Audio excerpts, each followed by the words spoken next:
La parole est à Madame Perrine Goulet, rapporteure spéciale de la Commission des finances, de l'économie générale et du contrôle budgétaire pour 5 minutes. Merci, Monsieur le Président. Monsieur et Madame la Ministre, mes chers collègues, dans son ensemble, les crédits de la mission Sport, Jeunesse et Vie associative progressent par rapport à 2019.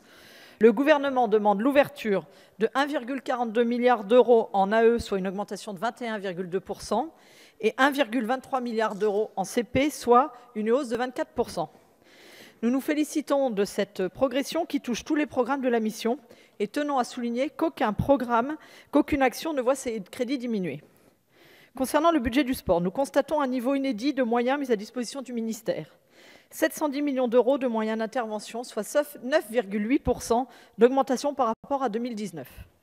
Ce budget repose sur 2 programmes. Le programme 219, tout d'abord, qui connaît une hausse significative. Il est doté de 434,72 millions d'euros en CP, soit une hausse de presque 40% par rapport à 2019. Cette hausse est principalement liée à un changement de périmètre, puisque les crédits de rémunération des CTS sont désormais budgétés sur cette mission pour un total de 121 millions d'euros. Cette évolution et ce budget confirment le maintien de la totalité des CTS dans leur poste pour 2020, ce qui devrait rassurer les fédérations.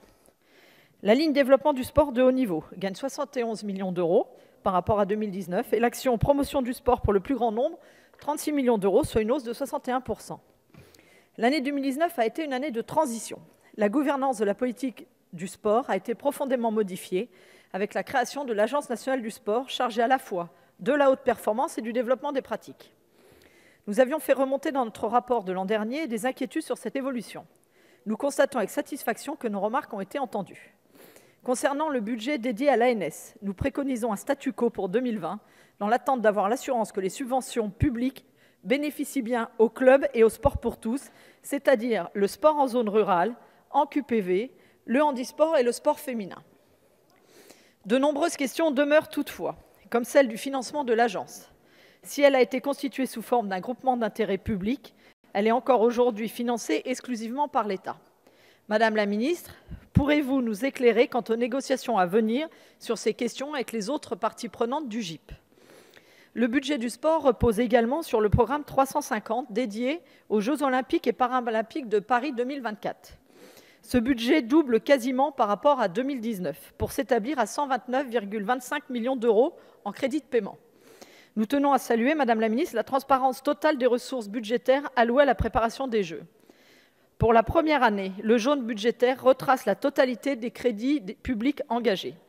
Les Français ont besoin d'être rassurés sur la tenue du budget initialement prévu. Ce document y répond. Nous nous félicitons de l'importance attachée par le gouvernement et les acteurs du secteur à l'héritage des Jeux.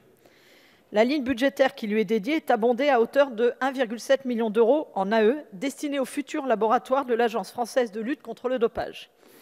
Un laboratoire qui fera briller la France bien au-delà de 2024. Le programme Terre de Jeux, quant à lui, va devenir réel dès le début 2020. Madame la Ministre, nous attirons toutefois votre attention sur le fait que la subvention de l'État destinée au comité d'organisation des Jeux olympiques, initialement prévue comme commençant en 2020, ne figure pas dans ce budget. Il nous apparaît impératif qu'elle soit versée en 2021. S'agissant du programme 163, Jeunesse et Vie associative, les crédits de paiement s'élèvent à 663,7 millions d'euros, en hausse de 8,4%. Nous nous réjouissons de l'arrivée au sein du programme 163 d'une ligne budgétaire consacrée au service national universel doté de 30 millions d'euros. La montée en charge du SNU se confirme avec 20 000 jeunes qui seront concernés l'an prochain. Nous serons particulièrement attentives à l'articulation entre le SNU et le service civique. Nous saluons également la progression de 13 millions d'euros de l'action développement au service civique. Toutefois, Monsieur le Ministre, nous attirons votre attention sur le plafond d'emploi particulièrement contraint de l'Agence du service civique qu'il apparaît nécessaire de rehausser. Le budget pour la jeunesse et l'éducation populaire reste stable. La vie associative bénéficie quant à elle d'une hausse de 54 millions d'euros, soit près de 20% de plus qu'en 2019. Si cette hausse est conséquente, nous tenions à souligner certains besoins, comme celui d'ETP supplémentaires pour l'INGEP, d'une subvention pour le FEJ ou encore d'une revalorisation du FDVA, dont nous aurons l'occasion de reparler lors de l'étude des amendements.